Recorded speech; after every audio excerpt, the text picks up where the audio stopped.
Hello viewers, welcome to revived English. আজকে নতুন ক্লাসে আপনাদের স্বাগত জানাচ্ছি। আজকের টপিকটা খুব সহজ একটা টপিক, কিন্তু বেশ কনফিউজিং। অর্থাৎ যেসব ছেলে মেয়েদের সাবজেক্ট অবজেক্ট বা সাবজেক্ট ভার্ব চিনতে অসুবিধা হয় তাদের জন্য আজকের ক্লাসটা। তো চলুন শুরু করছি আজকের ক্লাসটায়।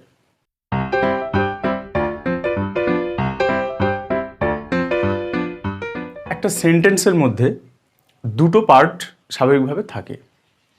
অর্থাৎ একটা সেন্টেন্স বানাতে গেলে তাকে দুটো ভাগে ভাগ করা যায়। সেটা হচ্ছে, একটাকে বলা হয় সাবজেক্ট আর একটাকে বলা হয় প্রেডিকেট। আগে আসি সাবজেক্ট আর প্রেডিকেটের ব্যাপারে, তারপরে বলবো সাবজেক্ট আর অবজেক্টের ব্যাপারে। সাবজেক্ট আর প্রেডিকেট সেন্টেন্সে বা বাক্যে যার ব্যাপারে কিছু বলা হয় সেটা হলো সাবজেক্ট। অর্থাৎ ভালো করে বুঝবেন, একটা সেন্টেন্সের মধ্যে যখন কারোর ব্যাপারে কিছু বলা হচ্ছে সে হলো সেন্টেন্সের সাবজেক্ট, আর তার ব্যাপারে বাকি যে কথাটুকু বলা হবে সেটা পুরোটা হলো প্রেডিকেট। সাবজেক্টের অর্থ হলো উদ্দেশ্য, আর প্রেডিকেট বলতে বোঝানো হয় বিধেয়। যেমন আমি একটা এক্সাম্পল দিয়ে বোঝাচ্ছি, ভালোভাবে বুঝতে পারবেন। Mitra likes to play chess. অর্থাৎ মিত্রা চেজ খেলতে ভালোবাসে, মানে দাবা খেলতে পছন্দ করে। এই সেন্টেন্সে কার ব্যাপারে কিছু বলা হলো? সেটা হলো এই মিত্রার ব্যাপারে বলা হলো। এই সেন্টেন্সে মিত্রার উদ্দেশ্যে কিছু বলা হলো, তার জন্য এই কথাটুকুকে বলতে হয় সাবজেক্ট। অর্থাৎ সেন্টেন্সের কর্তাকে, সেন্টেন্সের কার উদ্দেশ্যে কিছু বলা হচ্ছে সেটা হলো এই সাবজেক্ট। আর প্রেডিকেট তাহলে কি জিনিস? প্রেডিকেট হলো বাকি অংশটা, টোটালটা হলো প্রেডিকেট। প্রেডিকেট বলতে বোঝানো হয় বিধেয়। বিধেয় মানে হচ্ছে এই সাবজেক্টের ব্যাপারে যে কথাটুকু বলা হবে টোটালটাকে বলা হবে প্রেডিকেট। আর একটা এক্সাম্পল দিচ্ছি, your friend gave me a gift. এই সেন্টেন্সের মধ্যে সাবজেক্ট হলো কার ব্যাপারে বলা হলো? ইয়োর ফ্রেন্ডের ব্যাপারে। শুধু ইউ কথাটা কিন্তু সাবজেক্ট না, ইয়োর ফ্রেন্ড এই টোটাল কথাটুকু হলো সাবজেক্ট। তোমার বন্ধুর ব্যাপারে বলা হয়েছে, অর্থাৎ ইয়োর ফ্রেন্ড কথাটা হলো এখানকার সাবজেক্ট। তার মানে এটুকু বোঝানো গেল যে সাবজেক্ট শুধু একটা ওয়ার্ড হয় না, দুটো ওয়ার্ডও হতে পারে, বা একটা পুরো ফ্রেজটাও সাবজেক্ট হয়ে যেতে পারে। তো ইয়োর ফ্রেন্ড কথাটা হলো এখানকার সাবজেক্ট, আর গেভ মি আ গিফট, আমাকে একটা গিফট দিয়েছিল, একটা উপহার দিয়েছিল, এই কথাটা হলো প্রেডিকেট। এমন নয় যে সাবজেক্ট সবসময় প্রথমে বসবে, সাবজেক্ট অনেক সময় শেষেও থাকতে পারে। কিভাবে সেটা দেখুন।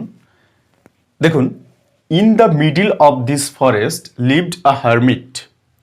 এই জঙ্গলের একদম মাঝখানে একটা সন্ন্যাসী থাকতেন। ভালো করে বুঝুন, এই সেন্টেন্সের মধ্যে কিন্তু কার ব্যাপারে কিছু বলা হলো? ওই সন্ন্যাসীর ব্যাপারে কিছু বলা হলো। অর্থাৎ সেন্টেন্সের যার ব্যাপারে কিছু বলা হবে সেই হলো সাবজেক্ট, সেটা আবার প্রমাণিত হলো।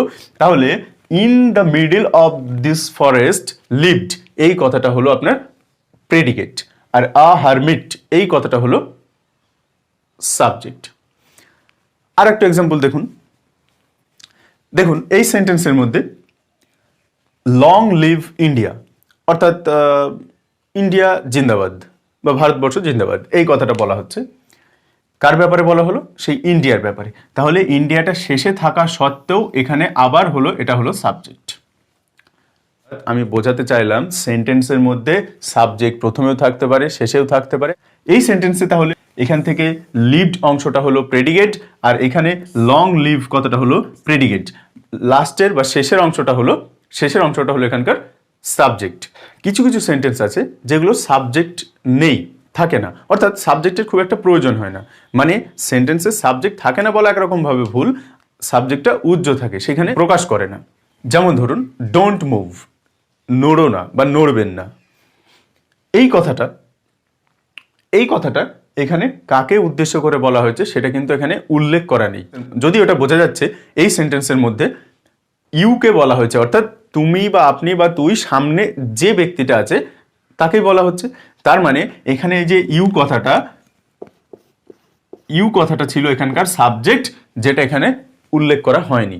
অর্থাৎ এমন সেন্টেন্স হতে পারে যেখানে সাবজেক্ট উল্লেখ করা নাও থাকতে পারে, কিন্তু আপনাকে বুঝতে হবে সেন্টেন্সের মধ্যে সাবজেক্ট হলো যার ব্যাপারে কিছু বলা হবে সেটা, আর প্রেডিকেট হলো সাবজেক্টের ব্যাপারে বাকি যে অংশটা বলা হবে সেটা প্রেডিকেট। বোঝা গেল? এটা গেল সাবজেক্ট আর প্রেডিকেট। এবার আমি বোঝাতে চাইছি সাবজেক্ট আর অবজেক্ট, অর্থাৎ যেটা কনফিউজড হয় যে সাবজেক্টের পরে প্রেডিকেট না সাবজেক্টের পরে অবজেক্ট, সেই ব্যাপারটা। এই ক্ষেত্রে সাবজেক্ট মানে হচ্ছে কর্তা, সাবজেক্ট মানে যার ব্যাপারে কিছু বলা হচ্ছে, অর্থাৎ সেই উদ্দেশ্যকেই বলা হচ্ছে যদিও, আর অবজেক্ট বলতে কর্ম। তো একটা এক্সাম্পল দিয়ে বুঝিয়ে দিচ্ছি। যেমন প্রথম এক্সাম্পলটা দিয়েছিলাম, Mitra likes to play chess, সেটা আমি আরেকবার দেখাচ্ছি আপনাদের, ওটা থেকেই বুঝিয়ে দিচ্ছি। এই সেন্টেন্সের মধ্যে এটুকু কিন্তু ক্লিয়ার ছিল যে মিত্রা কথাটা হলো সাবজেক্ট এবং লাইকস টু প্লে কথাটা হলো প্রেডিকেট। এইবার চিনতে হচ্ছে যে এর মধ্যে অবজেক্ট কোনটা। তাহলে আসলে একটা প্রেডিকেটকে দুটো ভাগে ভাগ করা হয়, একটা হচ্ছে ভার্ব এবং বাকিটা হচ্ছে অবজেক্ট। মানে অবজেক্ট হলো ভার্বের পরের অংশটা, অর্থাৎ আগের দিন ভার্বটা ভালো মতোই বোঝানো হয়েছে, ভার্ব বলতে যে কোনো কাজ করা বোঝাচ্ছে, সেটা হলো ভার্ব। তাহলে এই সেন্টেন্সে ভার্ব কোনটা? অবশ্যই এই লাইকস কথাটা হলো এখানকার ভার্ব। তাহলে ক্লিয়ারলি বোঝানো গেল যে ভার্বের পরের অংশটা হলো অবজেক্ট। ভালো করে বুঝুন, এই লাইকস থেকে চেজ পর্যন্ত টোটালটাই কিন্তু প্রেডিকেট। অথচ এই প্রেডিকেটকে যখন ভালোভাবে আইডেন্টিফাই করা হবে যে অবজেক্ট বা ভার্বকে আলাদা করতে হবে, তখন এর আসল রূপটা প্রকাশ পাবে যে এই যে লাইকস কথাটা, এই লাইকসটা হলো এখানকার ভার্ব। টু প্লে চেস এই কথাটা হলো এখানকার অবজেক্ট। তার মানে টোটাল ব্যাপারটা ছিল লাইকস টু প্লে কথাটা প্রেডিকেট। এবার প্রেডিকেটকে যখন দুটো ভাগে ভাগ করা হলো, তখন বোঝানো গেল যে টু প্লে চেস কথাটা হলো অবজেক্ট এবং যেটা মেন ভার্ব সেই লাইকস কথাটা হলো এখানকার আসল ভার্ব। তার মানে সাবজেক্ট আর প্রেডিকেট বা সাবজেক্ট আর অবজেক্ট ব্যাপারটা হলো এরকমই যে সাবজেক্টের পরের অংশটা অবশ্যই প্রেডিকেট, কিন্তু প্রেডিকেটের মধ্যে অবজেক্ট ভার্ব এরা থাকছে। দেখুন, Bagha Jatin killed a tiger, এই সেন্টেন্সের মধ্যে সাবজেক্ট কোনটা? সেই একই কথা, বাঘা যতীন, এটা হলো আমাদের সাবজেক্ট। আর বাকি অংশটা অবশ্যই এই অংশটা প্রেডিকেট, কিন্তু যখন বলা হবে অবজেক্ট খুঁজতে, তাহলে এই প্রেডিকেটের মধ্যে এ টাইগার এই যে কথাটা, এটা হলো অবজেক্ট। বুঝুন, এই ক্লাসটা আগামী দিনে টেন্স শিখতে গিয়ে খুবই কাজে লাগবে। এটা যদি আপনি ভালোভাবে বুঝতে পারেন, তাহলে টেন্স শেখার অর্ধেক কাজ আপনার হয়ে গেল। তো এই সেন্টেন্সে পড়ে থাকলো কিল্ড, যেটা হলো এখানকার ভার্ব। সাবজেক্ট ছাড়া কোনো একটা সেন্টেন্স, অবজেক্ট ছাড়া কোনো একটা সেন্টেন্স এবং সাবজেক্ট আর ভার্ব নিয়ে একটা সেন্টেন্স, এইভাবে আপনাদের বুঝিয়ে দিতে চাইছি।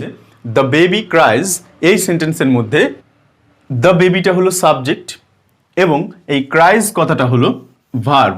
এই বেবিটা হলো সাবজেক্ট আর এটা প্রেডিকেট, তাহলেও হবে।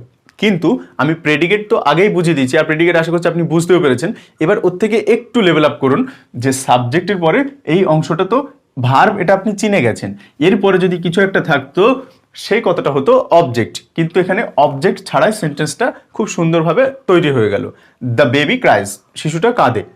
এই কথাটা এখানে দেখুন, ভার্ব আছে কিন্তু অবজেক্ট নেই, অবজেক্ট ছাড়াই সেন্টেন্সটা হয়ে গেল।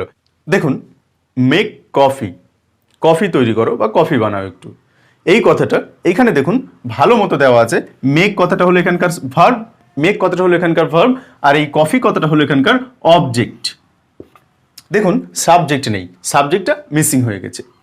যাদের সাবজেক্ট অবজেক্টের ব্যাপারে একটু সমস্যা ছিল, তাদের জন্য অনেকটাই হেল্পফুল হলো ক্লাসটা। তো আশা করছি আমি সব মিলিয়ে বোঝাতে পারলাম আপনাদের সাবজেক্ট প্রেডিকেট এবং সাবজেক্ট অবজেক্টের ব্যাপারটা। আর আশা করছি পরে কখনো ভুল হবে না। যদি আপনার ভালো লাগে তাহলে অবশ্যই লাইক করবেন আর সাবস্ক্রাইব করে রাখবেন চ্যানেলটা। নেক্সট দিন আরও ভিডিও আসবে যেগুলো আপনার খুবই সামনের দিনগুলোয় এগিয়ে যেতে সাহায্য করবে। ধন্যবাদ।